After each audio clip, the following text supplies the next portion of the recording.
Okay, hello everyone. Today we will learn about the properties of point estimations part 3. We will cover sufficiency in this chapter. Chapter 9.4 is sufficiency, and let's learn what is sufficiency means and what are sufficient statistics and how to find them.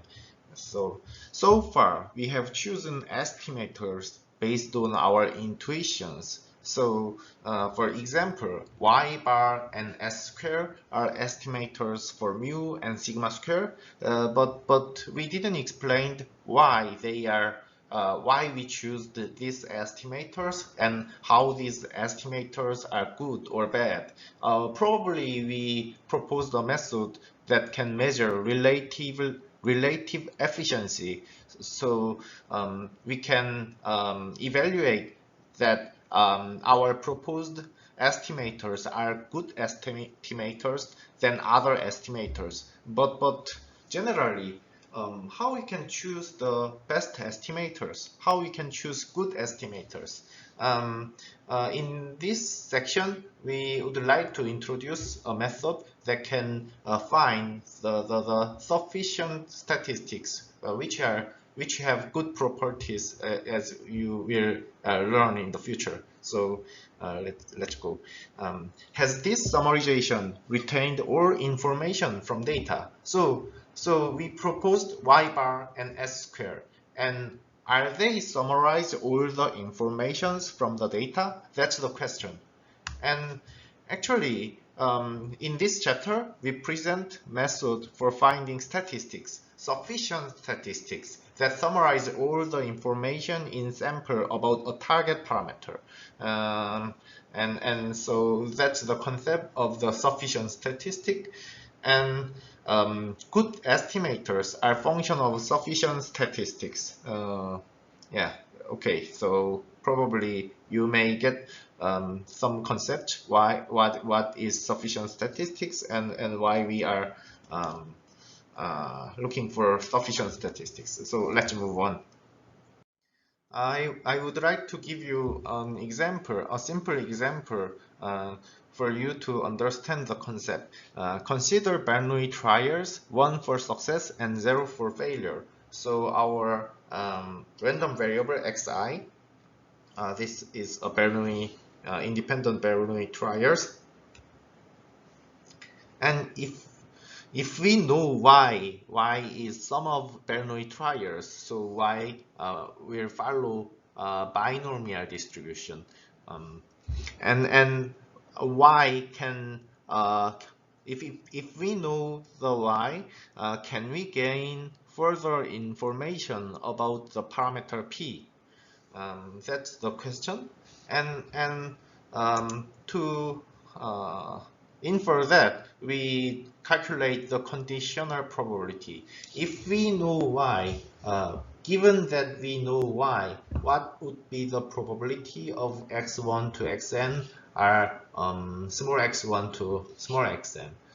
Which is this probability, and by assuming that xi's are following Bernoulli trials and y is following binomial distribution, we can calculate the probability. So here the probability for so we know that y is sum of xi's, so we will going to have y number of p's, y number of success. So the probability for success is p, and we have y number of success. So the probability for this thing is p to y times 1 minus p to n minus y, because we have n minus y times of failure. So the probability for this case is this.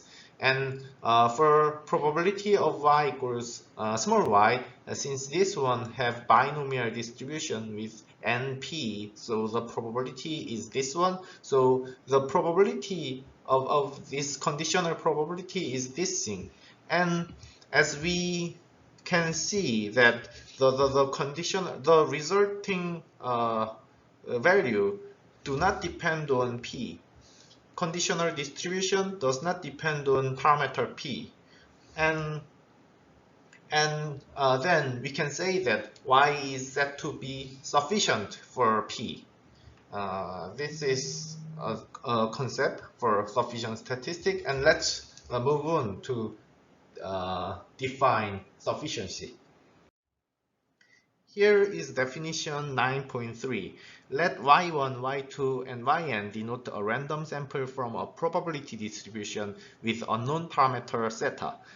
Then the statistic u is function of y1 to yn, function of datasets, and is said to be sufficient for zeta if the conditional distribution of y1 to yn given u does not depend on zeta. We have looked on simple example of this. So this is definition for sufficiency. So it tells us how to check whether a statistic is sufficient or not. So to check our estimator is sufficient statistic, we can calculate the conditional distribution, and we can check that whether our estimator, whether our statistic is sufficient or not. However, the problem is we don't know how can we find sufficient statistic yet. So we can check that our statistic, our estimator is sufficient or not, but it doesn't tell how we can find sufficient statistic estimator yet. So we will look for that. So before we state how we can find sufficient statistic, let me define some concepts, some useful concepts before moving on. One is the likelihood function. So here is definition 9.4. Let y1, y2, yn be sample observations, sample datasets taken on corresponding random variables y1 to yn, whose distribution depends on parameter zeta. Then, if y1 to yn are discrete random variables, then the likelihood of the sample, so this is likelihood function, is defined to be joint probability of y1 to yn, and we write it as this, or sometimes we write it as L zeta, because the y1 to yn are given samples, so they are no longer random variable. So y1 to yn are observations taken on corresponding random variables. So they are given, they are realizations from the random variable. So they are given values, and they are no longer the random variable. So we can write likelihood as this, or sometimes we write likelihood as L theta, so that we can say that this is function of zeta. And if y1 to yn are continuous random variables, we can write likelihood as this notation is same, but we can calculate it using the joint density function from y's.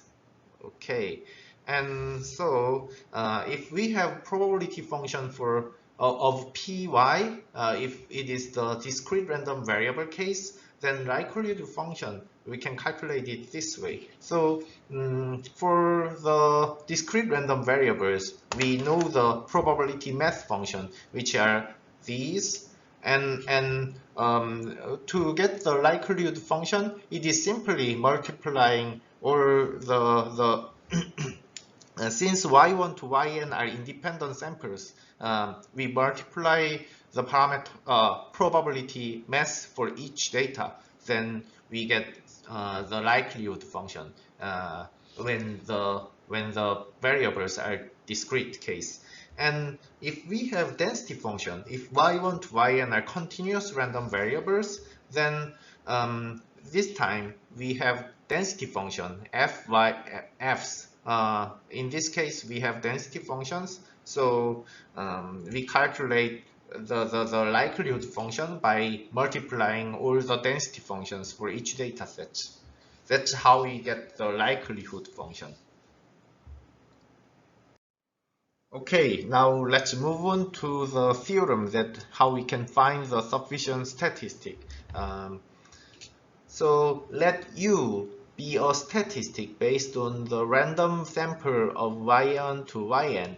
Then U is a sufficient statistic for the estimation of a parameter theta if and only if the likelihood L theta can be factored into two non-negative functions. So if we can define our likelihood function this way, if our likelihood function can be factored into two non-negative functions of multiplication, where g u theta is function only of u and theta, and the other h y1 to yn function is not a function of theta.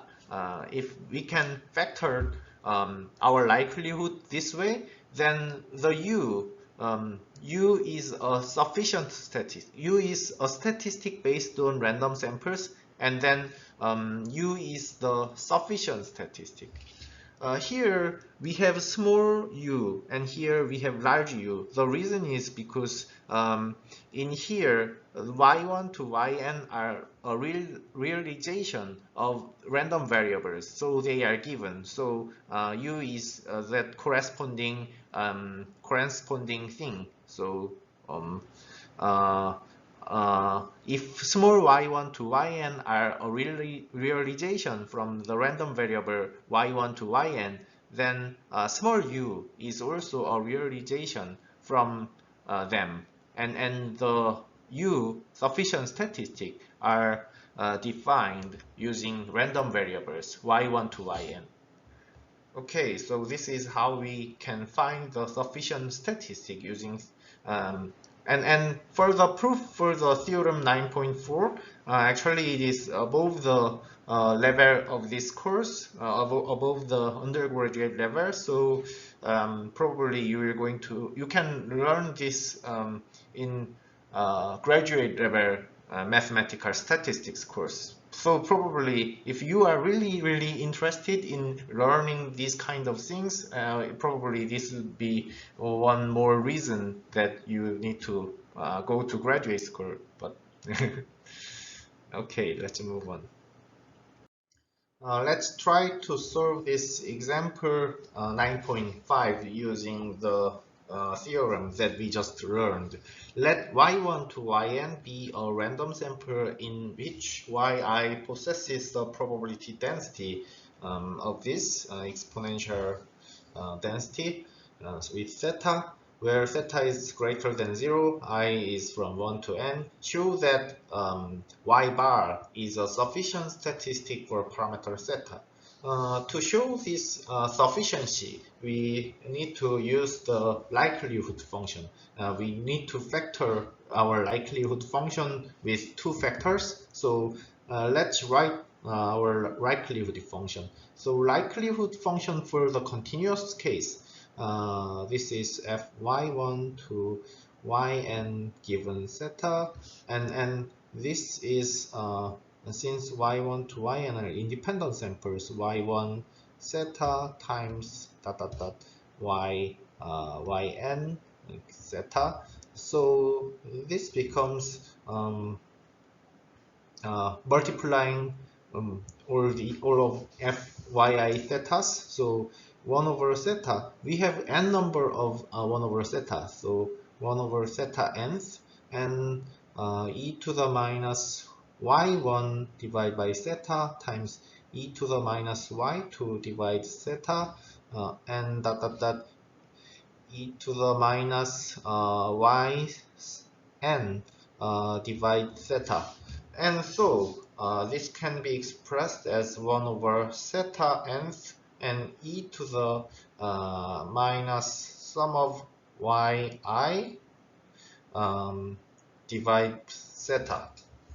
Okay, so we expressed our theta this way, and we want to show that y bar is sufficient statistic for the parameter theta. So let's define our u is y bar, and then our small u is y bar. So this is sum of yi divided by n.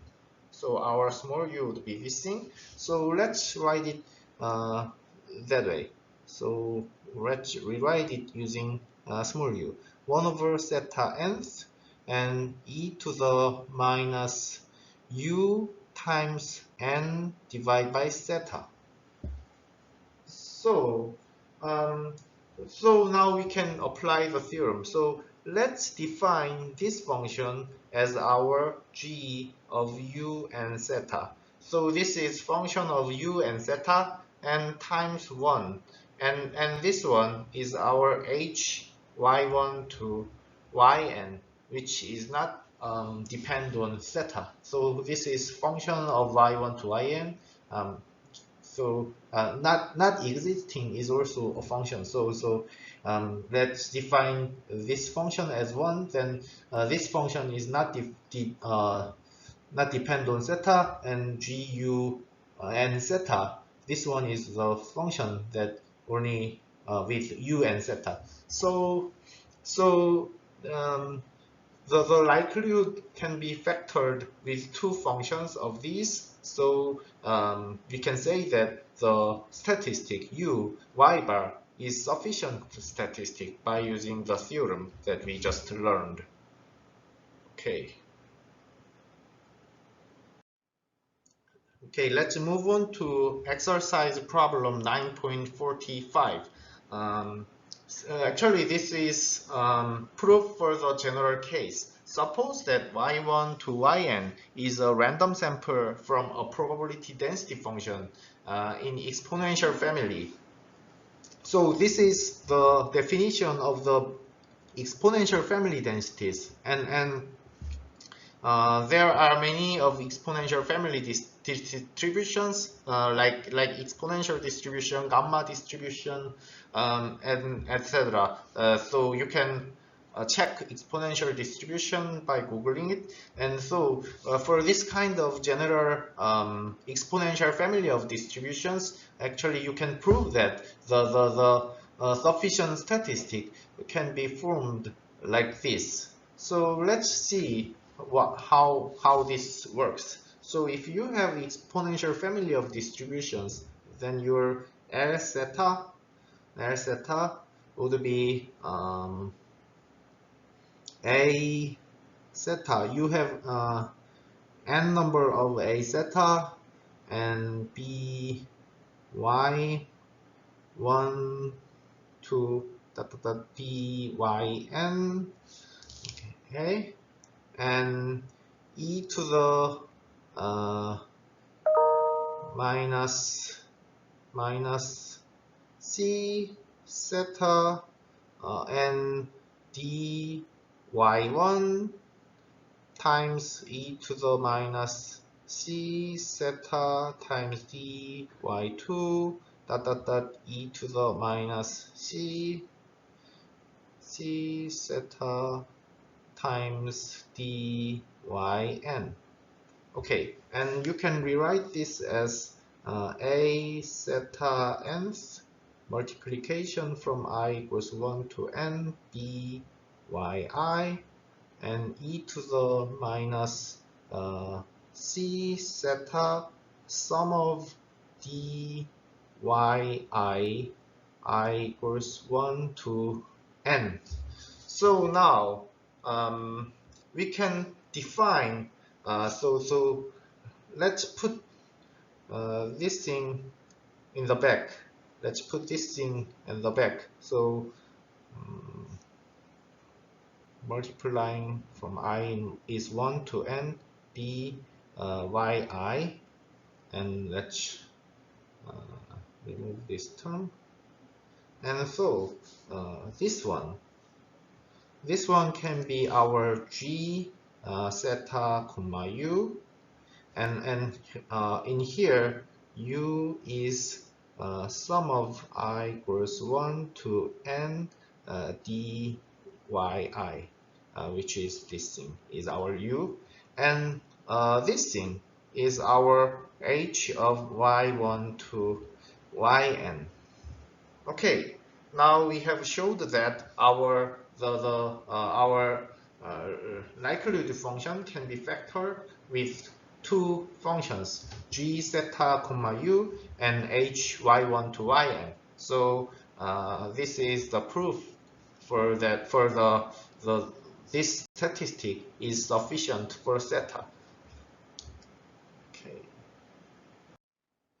In the previous example, we defined the exponential family distribution, and proved that there is a sufficient statistic for theta, and so here I'd like to introduce some family of exponential distributions. So if exponential families include many of the common distributions, so actually normal distribution, exponential distribution, gamma, chi-square, beta, Dirichlet, Bernoulli, Poisson, Richard, geometric, and etc. Many of distributions follows. You can prove that they are expressed this way, and they are called exponential family distributions. And here you prove that you can apply theorem 9.4 to find sufficient statistics. So generally, when you are proving something, if the exam problem is something like prove that this statistic is sufficient, then the first thing you should think is the theorem 9.4, because since many of distributions are exponential family distributions, and you know that for exponential family distributions you can use theorem 9.4 to find the sufficient statistics. So the first option would be applying theorem 9.4, and the other option would be checking the conditional probability. And actually, as you may know, the finding conditional probability, it's more time consuming. So it takes more time than just checking just checking whether the theorem 9.4 work or not. So I would recommend to use theorem 9.4 for proving sufficiency. You will exercise from the exercise questions from this chapter. Okay.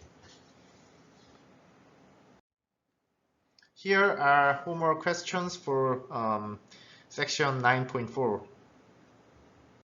Okay, so far in this week we have learned consistency and sufficiency, and I hope everyone enjoyed this week's class, and see you next week. Thank you.